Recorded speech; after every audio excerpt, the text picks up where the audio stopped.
Yan, yan. Basta ito ay bukal sa puso. Kasi ito, helmet ng pasahero mo. Oh. Hindi ito makakatulong sa'yo. Makakasama pa to kasi siyempre, madalas magiging pasahero natin babae. Baka mamaya, kailangan maging maingat tayo sa pananalita. Tapos, siyempre yung pasahero natin, hindi natin nakilala. Nakamay tayo. Mas maganda kung ito'y ipamahagi mo na sa isa mong kapatid na buong puso may kagalakan. Wala hindi napipilitan lang. Kaya, ipasa na natin ito sa Oh, bakit nanginginig ka magbukas? helmet to helmet. Bakit nanginginig yung kamay mo magbukas? Excited. Hindi tayo makaabot nito.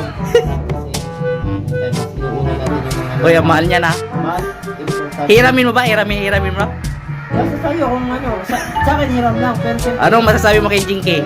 Jinky, yan. Jinky, isuko mo na ito sa akin. Kasi ito'y makakasama lang sa iyo. Kasi, alam mo naman, minsan, madalas, puro babae yun. Ang pangit naman na, lagi kang, ako sila, tuloy na, hindi kailangan mo makipag-usap sa pasahero mo. Tamang ano lang, pero hindi mo kailangan ng magmahal. Eh, ang dahilan ko, nag-upgrade ako ng ganyan. Yan.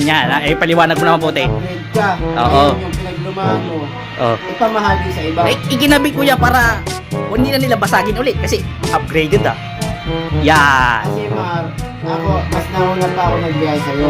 Never pa ako nabasado ng helmet. Ba't ako binasagan? Nasa pag-abot mo ng helmet yan, man, tuturo kita ng diskarte. Tanggalin mo muna natin to. Tuturo ko sa'yo yung diskarte paano yung tamang pag-abot ng Sige nga.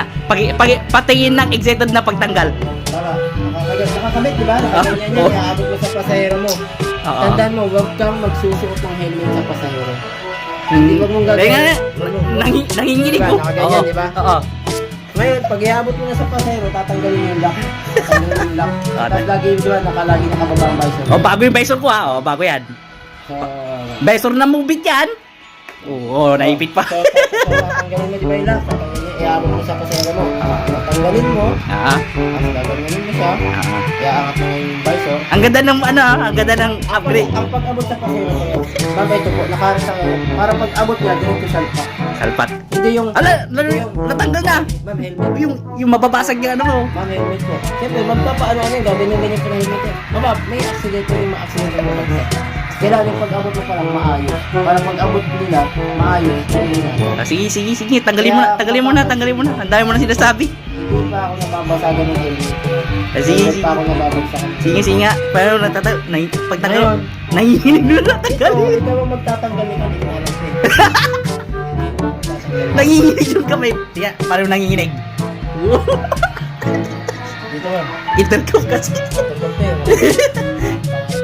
Ganyan lang yan, Push the button and then remove it. Sige nga. Paano nangihinig? Push the button? Anong push the button? Sige. Ano dito? Yan. Ito, gano'n. Yan. Hindi ba marunong? Ano, papagalitan mo na to. May intercom na kasi. Baliktad! Uy, mapuputol. Ay, paganda. Slide. Oo. Tapos pagtatanggalin. Push button. Tapos up. Bakit lalagyan mo pa yun ng intercom? Kaya nga, yung Ganun lang pala. nanong ko ni Jinky, bakit daw may intercom pa Ang sa... sinasabi ko, iniintay ko lang mag-gets nyo kahapon. Bayad. Kaya nga hindi ko nga kayo sinama, mauna na kayo. Kasi kung ako yung babae girlfriend mo ako, putik na yung time na binigay mo sa akin to, binaklas ko na to harap-harapan sa'yo, ma. Baka iba, buti hindi mo binalibag ano. Ba't yung naglalagay ng mic sa ano mo, nakikipag ano ka, landiyan sa mga pasero mo.